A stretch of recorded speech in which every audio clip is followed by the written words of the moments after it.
जहां किताबें बोलती हैं और कहानियां जिंदा हो जाती हैं। नमस्कार। चलिए आज बात करते हैं प्रेमचंद की एक बहुत ही कह सकते हैं दिल को छू लेने वाली कहानी की, दो बहनें। अब ये कहानी ना सिर्फ दो बहनों के मिलने जुलने की नहीं है। ये तो एक सफर है, ईर्ष्या का, जलन का, एक ऐसी भावना जो हम सबके अंदर कहीं ना कहीं छिपी होती है और जब बाहर आती है तो सब कुछ बदल देती है। कहानी की शुरुआत होती है इसी एक सवाल से। ये सवाल बड़ी बहन रूप कुमारी के मन में उठता है जब वो 2 साल बाद अपनी छोटी बहन को देखती है। और यकीन मानिए, ये कोई मामूली सवाल नहीं है। ये तो उस इमोशनल तूफान की पहली आहट है जो आने वाला है। तो हमारा पहला पड़ाव है मुलाकात और सदमा। यहाँ हम देखेंगे कि कैसे एक आम सी पारिवारिक मुलाकात देखते ही देखते एक जंग के मैदान में तब्दील हो जाती है, जहाँ हथियारों की जगह तुलना का इस्तेमाल होता है। देखिए, कहानी का सारा ड्रामा शुरू होता है छोटी बहन राज दुलारी के जबरदस्त बदलाव से। जो लड़की 2 साल पहले फूहड़, दुबली पतली और थोड़ी कमक्कल समझी जाती थी, वो आज गहनों से लदी कीमती कपड़ों में एक बिल्कुल अलग, आत्मविश्वास से भरी महिला बनकर सामने खड़ी है। और बस यही बदलाव कहानी के पूरे संघर्ष की असली जड़ है। रूप कुमारी को तो अपनी आंखों पर विश्वास ही नहीं होता। उसके मन में आता है कि अरे, ये कोई असली सुंदरता थोड़ी है, ये तो बस रेशम, मखमल और सोने का दिखावा है, एक तरह का धोखा। वो इस बदलाव को सच मानने से ही इनकार कर देती है। अब आता है दूसरा हिस्सा, ईर्ष्या का आईना। यहाँ कहानी बाहर से ज्यादा रूप कुमारी के मन के अंदर चलती है। ये उसके खुद के खिलाफ, अपने अंदर उठ रही जलन के खिलाफ एक जंग है। और यही सवाल रूप कुमारी के दिमाग में घूमने लगता है। क्या ये सब सच हो सकता है?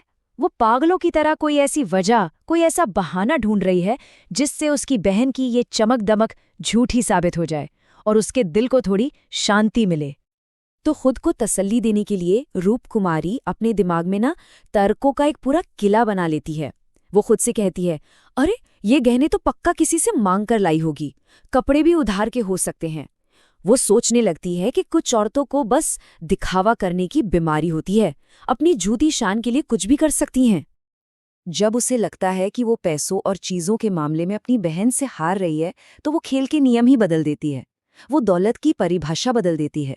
खुद को समझाती है कि असली दौलत ये सोना चांदी नहीं, उसके बच्चे हैं, परिवार की इज्जत है। अरे, 1-1 लाख के तो उसके 2 बेटे हैं, इससे बड़ी दौलत और क्या होगी।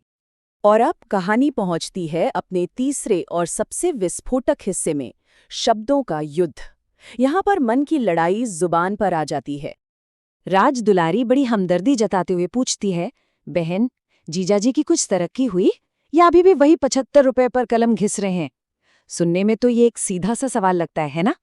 लेकिन ये सवाल नहीं था, ये एक तीर था, सीधा रूप कुमारी के दिल पर, उसके आत्मसम्मान पर जाकर लगा। और यहीं पर वो सच्चाई सामने आती है जिससे रूप कुमारी भाग रही थी। एक तरफ है उसके पति उमानाथ, क्लर्क, जिनकी तनख्वाह है 75 रुपए महीना, और दूसरी तरफ हैं गुरु सेवक, कंपनी एजेंट, जो महीने के औसतन 500 रुपए कमाते हैं। ये फर्क इतना बड़ा था कि रूप कुमारी के बनाए तर्कों का वो पूरा किला एक झटके में ढह गया। अब जब कुछ नहीं बचता तो रूप कुमारी आखिरी दांव चलती है। वो गुरु सेवक के काम को ही नीचा दिखाने की कोशिश करती है। कहती है, मैं ऐसे काम को अच्छा नहीं समझती, ये तो ठग विद्या है, लोगों को ठगने का काम है। इस पर राज दुलारी का जो जवाब आता है, वो रूप कुमारी को पूरी तरह से चुप करा देता है। वो कहती है, बहन, आजकल दुनिया सिर्फ पैसा देखती है। जिसके पास पैसा है उसी की पूजा होती है। आत्मा और सदाचार की बातें तो वही करते हैं जिनकी किस्मत खराब होती है। तो अब आता है आखिरी हिस्सा, कड़वा अंजाम। जंग खत्म हो चुकी है, रूप कुमारी हार चुकी है, और अब उस हार की सच्चाई का बोझ उठाने का वक्त है। घर लौटते वक्त रास्ते में उसे अपनी बहन का वो आलीशान मकान दिखता है, और वो मकान उसे अपनी हार के एक ठोस सबूत की तरह लगता है, एक भाले की तरह उसके दिल में चुभ जाता है। अब वो इस सच्चाई से भाग नहीं सकती थी। और बस यहीं पर रूप कुमारी की दुनिया पूरी तरह से पलट जाती है। सोचिए, वही घर जिसमें वो सुबह तक कितनी खुश थी, जिसमें उसे सुकून मिलता था, अब उसे एक कब्रिस्तान जैसा लग रहा है। अपनी हार का, अपनी नाकामी का एक जीता जागता सबूत। घर पहुंचते ही वो सारा गुस्सा, वो सारी जलन, वो हार की निराशा, सब कुछ अपने पति उमानाथ पर निकल जाता है। बेचारे उमानाथ, जिन्हें पता भी नहीं कि बाहर क्या हुआ है, वो उन पर चीख पड़ती है। वो अपनी सारी आर्थिक परेशानियों का ठीकरा उनके सिर पर फोड़ देती है। कहती है, बस 75 रुपए कमाते हो और चाहते हो कि मैं इसमें पूरी दुनिया चला लूं? जो परेशानियां कल तक सामान्य थी, आज वही असहनीय लग रही हैं। और आखिर में वो तुलना उसके मुंह से निकल ही जाती है, जो उसके दिल में आग की तरह जल रही थी। वो साफ साफ बता देती है कि उसके इस गुस्से और दुख की असली वजह क्या है। कहानी के अंत में रूपकुमारी सोचती है, क्या दुनिया में सच में कोई न्याय है, कोई ईमानदारी है?